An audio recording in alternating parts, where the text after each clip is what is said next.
আসসালামু আলাইকুম সুপ্রিয় শিক্ষার্থীবৃন্দ, আমি জামিউল ইসলাম জামি লার্নিং ভিউ ভিডি ইউটিউব থেকে তোমাদের শুভেচ্ছা ও স্বাগতম জানাচ্ছি। আজকে আমরা জীবন ও জীবিকা এই বিষয় নিয়ে আলোচনা করব। আমরা ইতিমধ্যে এই পর্যন্ত পড়েছি, তো আজকে আমরা এখান থেকে পড়া শুরু করব। তাহলে চলো আমরা শুরু করি। হ্যাঁ, তোমরা যারা এখন আমাদের চ্যানেলটি সাবস্ক্রাইব করোনি প্লিজ সাবস্ক্রাইব করে নাও। যারা এখনও ফেসবুক গ্রুপে যুক্ত হওনি প্লিজ ফেসবুক গ্রুপে যুক্ত হয়ে নাও। সেখানে তোমার মতো অনেক অনেক স্টুডেন্ট রয়েছে, তোমরা একসাথে পড়ালেখা করতে পারবে। তাহলে চলো শুরু করি আজকের ক্লাস। ওকে, বাঁচতে হলে শিখতে হবে, লড়াইতে জিততে হবে। ওকে, আমরা এই স্লোগানকে সামনে রেখে এখন সামনের একটা গল্প বা একটা অনুচ্ছেদ আমরা এখন পড়ব। ঠিক আছে, তাহলে চলো। পৃথিবী জুড়ে কোভিড-19 সংক্রমণের প্রথম দিকের ঘটনা। হাসপাতালে পাশাপাশি বেডে সুমির বাবা এবং লিটুর মাকে অক্সিজেন দিয়ে রাখা হয়েছে। 8 দিন আগে সুমির বাবার কোভিড পজিটিভ ধরা পড়ায় তাকে নিয়ে তার মা হাসপাতালে ভর্তি হন। হাসপাতালে যাওয়ার 2 দিন পরে সুমির মাও পজিটিভ হন। এই ঘটনা শোনার পর বাড়ির কাজে সহায়তাকারী কাজে আসা বন্ধ করে দেন। যেহেতু তারা কোভিড-19 আক্রান্ত হয়েছে, তাহলে এতে ভয়ে পেয়ে যে কাজে সাহায্য করতো, বাসায় যে কাজ করতো, সে আসা বন্ধ করে দেয়। ঠিক আছে, তো আমরা আরেকবার একটু এইটুকু একটু পড়ো, দেখো কি বলছে এখানে। এটা আরেকবার একটু পড়ো। হ্যাঁ, পৃথিবী জুড়ে কোভিড-19 সংক্রমণের প্রথম দিকের ঘটনা। হাসপাতালে পাশাপাশি বেডে সুমির বাবা এবং লিটুর মাকে অক্সিজেন দিয়ে রাখা হয়েছে। 8 দিন আগে সুমির বাবার কোভিড পজিটিভ ধরা পড়ায় তাকে নিয়ে তার মা হাসপাতালে ভর্তি হন। ওকে, হাসপাতালে যাওয়ার পর যেহেতু তার মা সাথে ছিল, তার মাও পজিটিভ হয়। ঠিক আছে, কোভিডে। তো এই ঘটনা যখন হয় তখন যে বাসায় সাহায্য করতো তিনি আসা বন্ধ করে দেয়। ফলে সুমিকে বাড়িতে ওর দাদির সঙ্গে একা থাকতে হয়। আত্মীয় স্বজন এবং পাড়া প্রতিবেশী কেউই ভয়ে সুমিদের বাসায় এসে থাকতে রাজি হয়নি। সুমি তার কাপড় চোপড় জিনিসপত্রে পুরো ঘর খুব এলোমেলো করে ফেলে 2 দিনেই। যেহেতু সুমি তার দাদির সাথে আছে, সো এখানে তার মা বাবা নাই। তো এখানে দাদি হয়তো বয়স্ক, তাই না? দাদি তো এরকমই হবে, বয়স্কই হয়। সো এই সুমির জামা কাপড়গুলো গোছাই দেওয়ার তেমন কেউ ছিল না। দ্যাটস ওয়াই মনে করো যে এই যে ওর রুমের অবস্থা এলোমেলো হয়ে গেছে আর কি। প্রথম কয়েকদিন সুমি ওর দাদিকে নিয়ে ফ্রিজে রাখা খাবার খেয়ে কাটিয়ে দেয়, কিন্তু চতুর্থ দিনে ফ্রিজের সব খাবার শেষ হয়ে যায়। সেম কয়েকদিন আগে আমার এরকম অবস্থা হয়েছে, বুঝছো? আমার মা বাবা ভাই বোন সবাই গেছে বাড়িতে। আমার ক্লাস থাকার কারণে আমার যাওয়া হয় নাই। তো আমি এখানে ছিলাম। তো তারা আমার জন্য 2 দিনের খাবার রেখে গেছে রান্না করে। আমি খেয়ে ফেলছি। 3 দিনের খাবার রান্না করে রেখে গেছে, 3-4 দিনের, আমি 2 দিনে খেয়ে ফেলছি। ঠিক আছে, এরপর এখন কি করব? আচ্ছা, যাই হোক, এদিকে আর না যাই। তো এদিকে সুমির বাবার অবস্থা আরও খারাপ হয়ে যাওয়ায় তাকে বাড়িতে নিয়ে আসাও সম্ভব হচ্ছিল না। সুমির দাদি অনেক বৃদ্ধ হওয়ায় তিনি রান্না বান্না করতে পারেন না। যেটা বলছিলাম, তিনি হয়তো বৃদ্ধ হবেন যেহেতু দাদি, তাই না? ফলে কোনো খাবারই প্রস্তুত করতে না পারায় 5ম দিন সে আর দাদি প্রায় না খেয়েই কাটালো। কি একটা অবস্থা! 6ষ্ঠ দিনে সুমির মা বাড়ির দারোয়ানকে অনুরোধ করে কিছু শুকনো খাবার কিনে পাঠালেন। দারোয়ান সে খাবার সিঁড়িতে রেখে চলে গেলেন। সুমি বের হয়ে দেখে গ্রিলের ফাঁক দিয়ে 2টো কাক এসে পলিথিনে রাখা খাবার ঠোকরা ঠুকরি করে খাওয়া শুরু করেছে। দেখে ওর ভীষণ কান্না পেল। কি একটা অবস্থা, তাই না? তবু ক্ষুধার জ্বালায় নিরুপায় হয়ে সে তার দাদিকে নিয়ে ওই খাবারই খেলো। 7ম দিনে ইউটিউব দেখে সে ভাত রান্নার চেষ্টা করতে গেল এবং গরম হাঁড়িতে হাত লেগে এক জায়গায় ফোসকা পড়ে গেল। এদিকে এঁটো বাসন কোসন আর ময়লা পচা গন্ধে রান্নাঘরে ঢুকতেও তার কষ্ট হচ্ছিল। 8ম দিনে তাদের খাবার পানিও শেষ হয়ে গেল। ঘর থেকে বের হওয়া নিষেধ থাকায় বেচারা দোকানে গিয়ে কিছু কিনে খাবে সে অবস্থাও নেই। এভাবে থাকতে গিয়ে দাদি ও নাতনি 2জনই অসুস্থ হয়ে পড়ল। এই অবস্থায় সুমির মাকে কাঁদতে দেখে পাশের বেডের রোগীর সঙ্গে থাকা লিটুর বাবা কারণ জানতে চান। পুরো ঘটনা শুনে তিনি খুব ব্যথিত ও হতবাক হয়ে যান। সঙ্গে সঙ্গে তিনি লিটুকে ফোন করে সুমিদের বাড়িতে ওদের জন্য খাবার পৌঁছে দিতে বলেন। এরপর লিটুর বাবা সুমির মায়ের সঙ্গে তাদের পরিবারের গল্প করতে শুরু করলেন। তারা দুজনেই কর্মজীবী। প্রতিদিন সকালে কাজে যান এবং সন্ধ্যায় বাসায় ফেরেন। সকালে কাজে যাওয়ার আগে খাবার বানানোর কাজে তাদের 2 সন্তান লিটু ও রেখা সাহায্য করে। লিটু পানি এনে দেয়, রান্নাঘরের ময়লা পরিষ্কার করে, ঘর ঝাড়ু দেয়। লিটুর বোন রেখা কথা বলতে পারে না, কিন্তু ইশারা ইঙ্গিত বুঝতে পারে। সেও সকালে তার বিছানা গোছায়, বাবাকে কাপড় ধোয়ায় সাহায্য করে এবং বাবা মায়ের টিফিন বক্সে খাবার গুছিয়ে দেয়। ওর মা রান্না শেষ করে ওদের খাবার গুছিয়ে কাজে যান। ওরা সবাই মিলে সকালেই ঘরের কাজ শেষ করে। তো এখানে দেখা যাচ্ছে লিটু ও তার বোন রেখা তারা খুব ভালো কাজ করে তাই বলা হচ্ছে। এজন্যে বিকেলবেলা ওরা স্কুল থেকে ফিরে খেলতে পারে। তারা বাসায় ফিরে ওদের সঙ্গে কখনো গল্প করেন, কখনো বা লুডো খেলে সময় কাটান। ছুটির দিনে সবাই মিলে ঘরের কাজ শেষ করে ওরা পার্কে বেড়াতে যায়। মাঝে মাঝে তারা অফিসের কাজে শহরে যান। তাতেও তাদের দুই সন্তানের তেমন কোনো সমস্যা হয় না। ওরা নিজেদের জন্য টুকটাক খাবার প্রস্তুত করতে পারে, ঘরের কাজ গুছিয়ে বিদ্যালয়ে যাওয়া আসা করে। তারা সবসময় বাচ্চাদের কাজের প্রশংসা করেন এবং তাদের দুজনকেই ভীষণ ভালোবাসেন। তাই এখন তারা হাসপাতালে থাকলেও বাচ্চাদের না খেয়ে থাকার মতো কোনো বিপদে পড়তে হয়নি। ওকে, দেখো এই যে লিটুদের যে রান্নাঘর সেটা খুব পরিপাটি এবং লিটু এবং তার বোন রেখা খুব ভালো আহ, কাজ করতেছে। তার নাম কি লিটু ছিল? না না, দেখি তো। ঠিক আছে। তো এরপর দেখো একটু পরেই সুমির ফোন এলো। মা, লিটু নামের একটি ছেলে আমাদের খাবার দিয়ে গেছে। দাদি আর আমি খেয়েছি, আর লিটু আমাকে সহজে খিচুড়ি রান্না শিখিয়ে দিয়ে গেছে। রাতের জন্য রান্নাও করেছি। তুমি কোনো চিন্তা করো না। তো এখানে বলা হচ্ছে কি দেখো তো, কিছু কাজ নিজের জানা থাকা উচিত, কিছু স্কিল নিজের জানা থাকা উচিত। তাহলে বিপদে আমরা নিচে ওই কাজটা আমরা কাজটা করতে পারবো এবং আমাদের সমস্যা হবে না, তাই না? যেমন বিশেষ করে যদি আমি যেমন তোমাদের কথাটা বলি, গল্পটা বলি, যে আমার সবাই তো চলে গেছে বাসা থেকে। তো আমাকে 3-4 দিনের খাবার রান্না করে দিয়ে গেছে, বাট আমি 2 দিনে খেয়ে ফেলছি আর কি। এনিওয়ে, এখন তো বাকিগুলা দিন আমি কি করতে পারি বলো? আমি যে কাজটা করছি, আমি ভাত রান্না করতে পারি মোটামুটি। তো ভাতটা রান্না করছি এবং আলু ভর্তা দিয়েছি, ডিম ভাজি করছি, ঠিক আছে? এখন এটা দিয়ে আর কিছু পারি না, আমি এইটাই পারি জাস্ট খাবারের মধ্যে।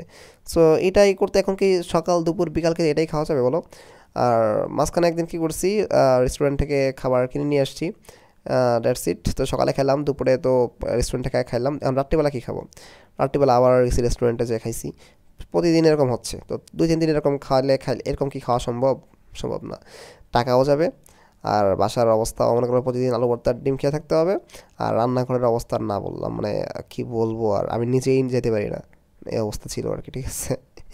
তো এই যে বিষয়গুলো দেখো যে আমি পারি না।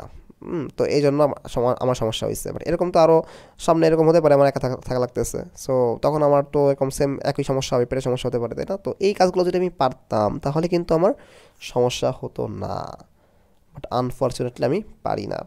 অ্যানিওয়ে, পারবো কীভাবে? আমাকে তো শিখতে হবে আরও। আমি তোমাদের মতো ছোটো মানুষ, আমি একটু বড় হই, দেন আমিও শিখবো।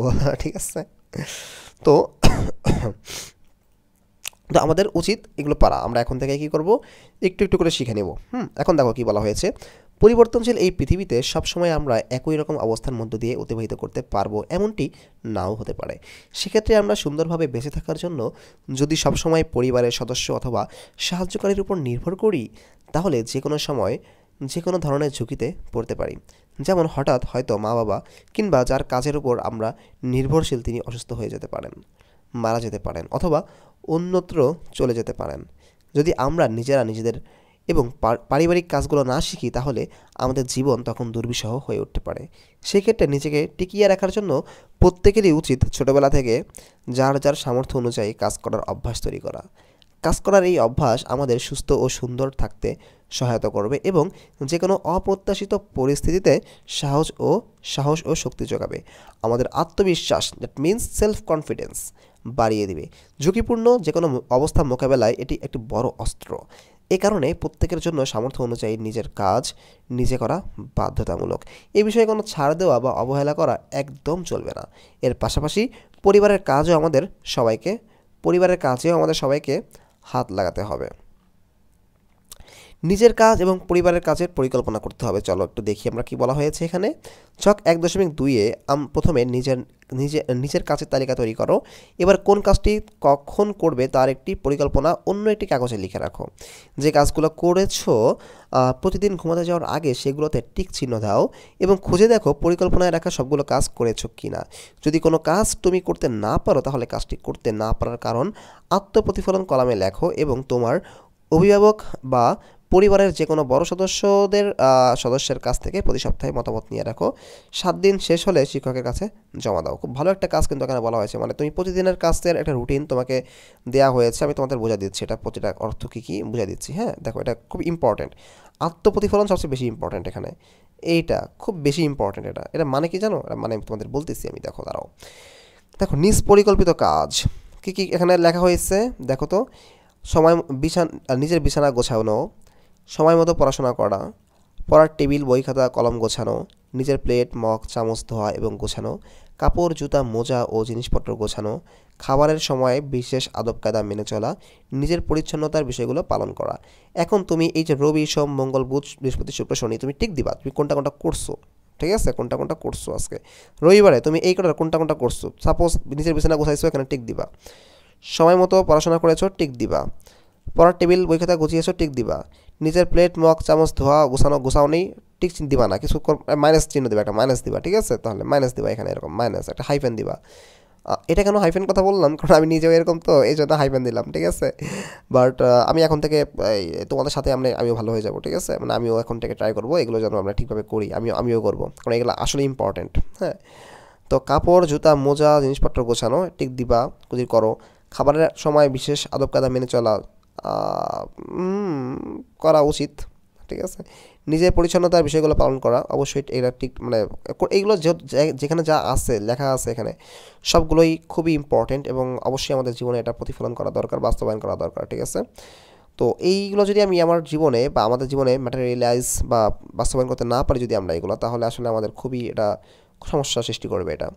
তো এই জন্য আমাদের উচিত হচ্ছে এগুলো নিজের জীবনে প্রতিফলন করা। এবং এছাড়া আরও যে কাজগুলো রয়েছে সেগুলো, যেমন আমার কী করতে পারি, আমরা আমাদের পরিবারে যারা বড় রয়েছে তাদের সেবা যত্ন করতে পারি। যারা ছোট রয়েছে তাদেরকে আমরা ম্যানার শেখাতে পারি, বিহেভ শেখাতে পারি, কীভাবে আচরণ করতে হয়, তাদের স্নেহ করতে পারি আমরা। এরপরে আমরা যে কাজটা করতে পারি তা হচ্ছে আমাদের কী করতে পারি আরও বলো তো।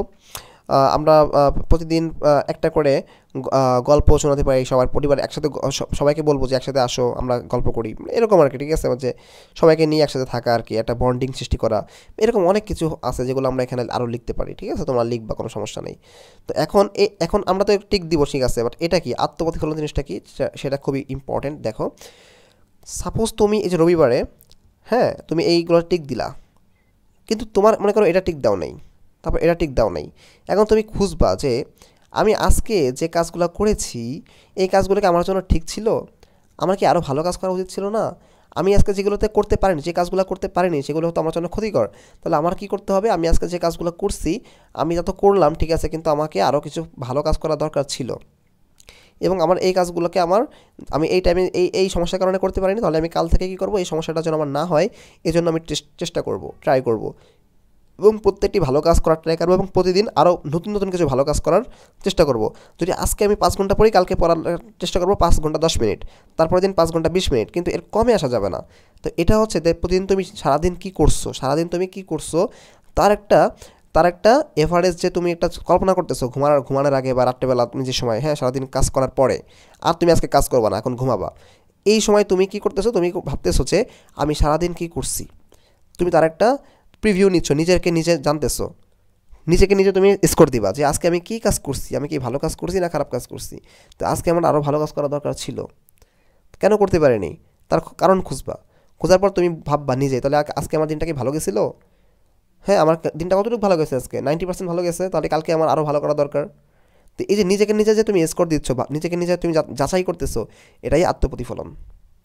ওকে, এটা খুব গুরুত্বপূর্ণ, তোমরা সবাই ট্রাই করবো এটা করার জন্য। তাহলে তুমি নিজে বুঝতে পারবা যে তোমার কতটুকু প্রোগ্রেস হচ্ছে, তুমি আরও কিছু কাজ করতে পারো, কতক্ষণ পড়ছো, তুমি এটাও লিখবা কত টাইম তুমি পড়ছো। দেখো, এখানে জাস্ট লেখা আছে কি সময় মতো পড়াশোনা করা, তুমি এটা জাস্ট না, তুমি আরও এখানে যুক্ত করবা যে তুমি কতক্ষণ পড়ছো, এটা তুমি যুক্ত করতে পারো, কতক্ষণ পড়ছো এটা যুক্ত করতে পারো, আরও কিছু যুক্ত করতে পারো, তুমি ভালো কাজকে কী করছো আজকে যুক্ত করতে পারো, তাই না, এগুলা।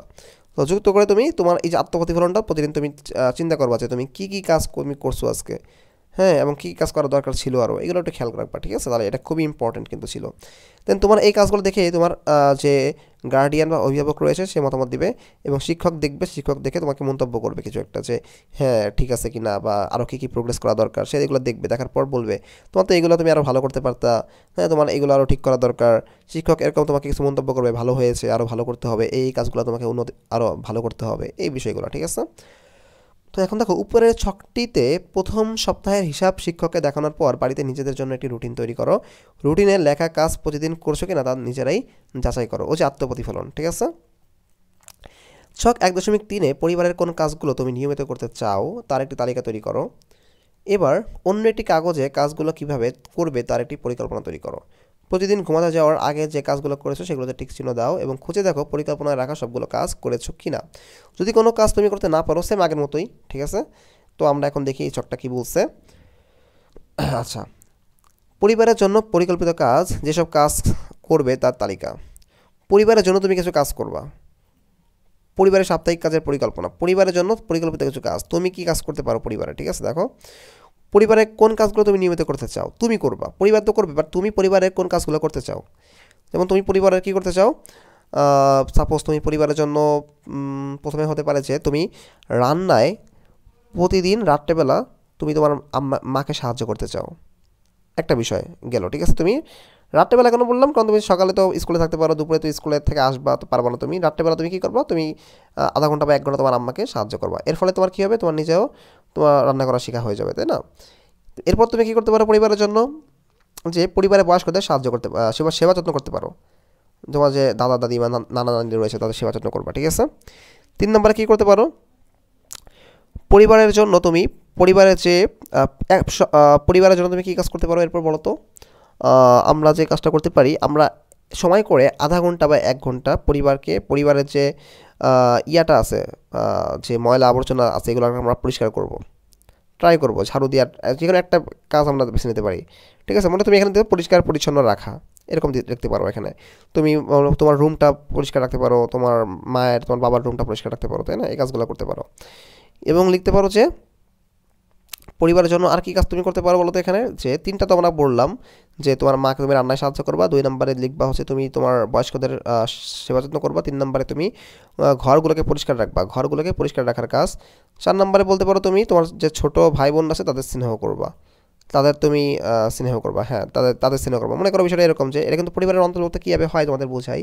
সাপোজ তোমার ছোটো বোন রয়েছে, তো তোমার ছোটো বোনকে তুমি দেখাশোনা করে রাখতেছো, হ্যাঁ তোমার তুমি তুমি তুমি তোমার অবসর টাইমে তখন তুমি পড়াশোনা করতেছো না, তো এর ফলে কী হচ্ছে, তুমি তোমার আম্মা কী পাচ্ছে, তো সময় পাচ্ছে তোমার অন্য কাজ করার জন্য, তো তার এটা কিন্তু পরিবারের একটা কাজ হয়ে গেল না।